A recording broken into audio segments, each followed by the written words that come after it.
Imagine a world where machines can genuinely outthink us, outwork us at almost everything. What gives you value then? What's your purpose? Yeah, that's the big question, isn't it? And it really cuts right to the heart of what we're digging into today. Yeah. We're looking at Amir Husain's book, The Sentient Machine, The Coming Age of Artificial Intelligence. Right. And it's a really thoughtful piece of work. It steps way beyond the usual sort of, AI is either saving us or destroying us narrative. Totally. He brings so much nuance to it. So our goal here is to unpack how this book helps us figure out, well, not just what AI is, but how we actually live with it, thrive even. Asking those deep questions, like you said. Why are we valuable? What does progress even look like now? And just so you know, you're hearing a unique two-host AI conversation. We're using Google's NotebookLM to help us get a deeper, more dynamic take on this book. Okay, so where do we start? Husain's own story, I think. Yeah. His journey into all this is pretty fascinating. He talks in the book about growing up in Pakistan, late 80s, and his first time seeing a Commodore 64. Yeah, and that moment, it wasn't just, oh, cool tech. For him, seeing that screen, that cursor blinking, it was like a spark. He immediately saw computing as, and this is his phrase, the ultimate tool of creativity. That's powerful, especially thinking about where and when that was.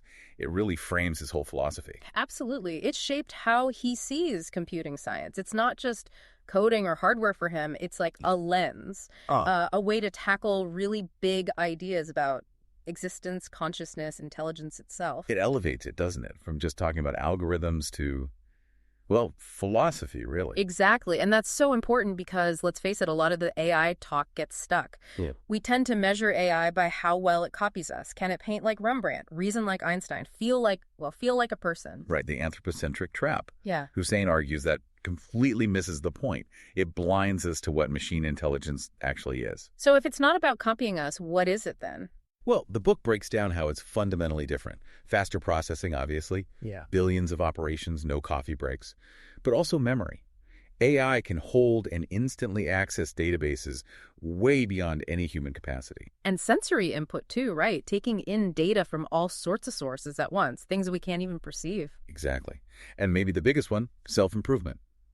AI can iterate on its own design, optimize itself in ways we're only just starting to grasp. It learns differently. Okay, so understanding that difference, that non-human quality, that's key. It lets us see AI for what it is, something new, without just layering our own biases or, frankly, our fears onto it. Precisely. It's not just a better calculator. It's a different kind of thinking. And that distinct nature is why it's already, everywhere.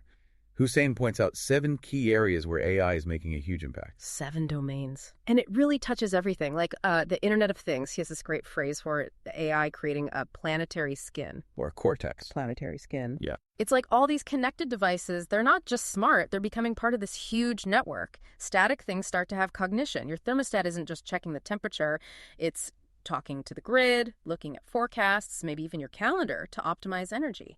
The environment itself starts thinking. And he shares a really personal story about healthcare, too. His own struggles with cluster headaches. Oh, right. Horrible condition. Terrible.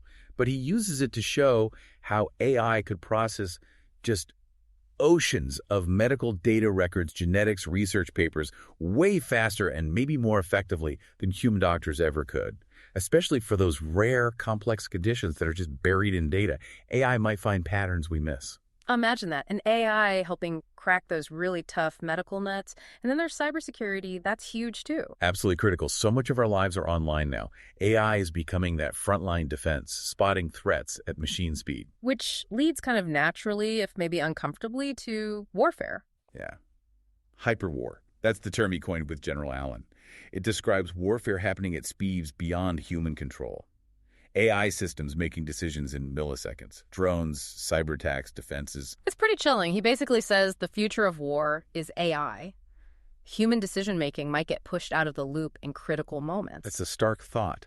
And beyond war, there's finance AI in trading, risk analysis, and creating cognitive spaces, intelligent environments in cities, schools, factories. But it's not all positive. He tackles the dark side, too. Mind hacking. Right. This is really controversial stuff. The potential for AI to be used for psychological manipulation, social engineering on a massive scale. How does that work? Imagine AI analyzing everything you do online, posts, searches, reactions, to build these hyper-personalized narratives. designed subtly, maybe subconsciously, to shift your views, undermine trust, maybe even destabilize things. Always on psychops, he calls it. Wow, that's, yeah, deeply unsettling, especially with the amount of data out there. Okay, let's maybe pause for a second here. Thinking about these big ideas, these impacts, it really makes you reflect. For those of you wanting to explore more AI book analyses like this, designed to spark that kind of reflection and rational thought, check out Mindful Moments. It's our YouTube channel. Good point. So with all this power, this pervasiveness, Husain then kind of zooms out again, right? To the even bigger questions. What does this mean for us, for humanity? Yeah, the philosophical deep end. Like, what would it actually take for AI to be sentient, truly conscious? And he has a specific definition, not just smarts, but self-awareness. The ability to identify the concept of me as separate from everything else and to ascribe goals to that proof of existence. That's his bar. The concept of me. Wow, okay, so if we could create that, a machine with a sense of self, with its own goals, what then? That's not just a tool anymore, is it? It's potentially a new kind of being. Exactly. And that leads him to maybe the most radical argument in the book. We need to decouple human worth from just working, from economic output. Because AI will take over so many jobs. That's the idea. As AI handles more labor, defining ourselves by our jobs just won't work anymore. Our value can't just be about productivity. We need a fundamental shift, a redefinition of human purpose. So if it's not work, what is our purpose then, according to Husain? Knowledge discovery. That's what he points to. Humanity's ultimate, maybe unique role. AI isn't the replacement. It's the ultimate tool for that quest.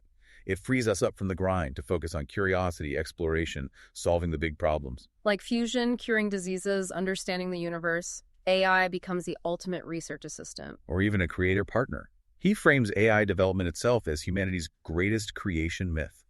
It's us continuing our role as creators, tool builders, extending our own capabilities. He sees AI as a new kind of intellectual diversity to embrace. That theme runs strong for the whole book, doesn't it? Collaboration, enhancement, not just replacement. Healthcare, security, science. Yeah. Leveraging AI to help us do more, be more. He even touches on these wild computational ideas like cellular automata, fractals. Right, asking if the universe itself is a kind of computer. Yeah. Simple rules creating immense complexity. Is the universe itself computing? It's a mind-bending thought about what intelligence even means. But he definitely doesn't ignore the dangers. He's clear about the risks. Misuse in war, that mind-hacking stuff.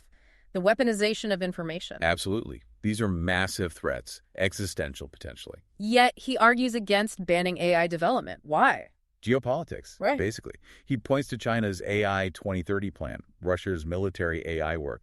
His point is, you can't just opt out. If you do, you risk falling dangerously behind technologically, economically, militarily. It's a global race, like it or not. So the challenge isn't if, but how. How we manage it responsibly. That's the core message, I think. The Sentient Machine gives this really balanced view. It avoids the extremes, blind optimism or pure doomsaying. It acknowledges the huge potential and the serious risks. And understanding all this, it's vital for you, for everyone listening. The world is changing so fast. The book really pushes you to think critically about what's coming. Not just tech changes, but changes to, who we are, our purpose. So here's something to chew on as we finish up. Okay. If creating AI is part of fulfilling our role as creators, our big creation, what's next for us? What do we create after our greatest creation is, well, walking among us? That's a big one to leave folks with. And remember, for more discussions like this, you can find additional AI book analyses on Mindful Moments, our YouTube channel, and explore our other podcasts too. If you want to dive deeper into the Sentient Machine, definitely click the link on screen for the full in-depth analysis. Yeah, please subscribe if you haven't. Share this with anyone you think would find it interesting. Yeah. And if you want to read the book yourself, the purchase link is there too. And most importantly, just keep thinking critically about all this stuff. It matters.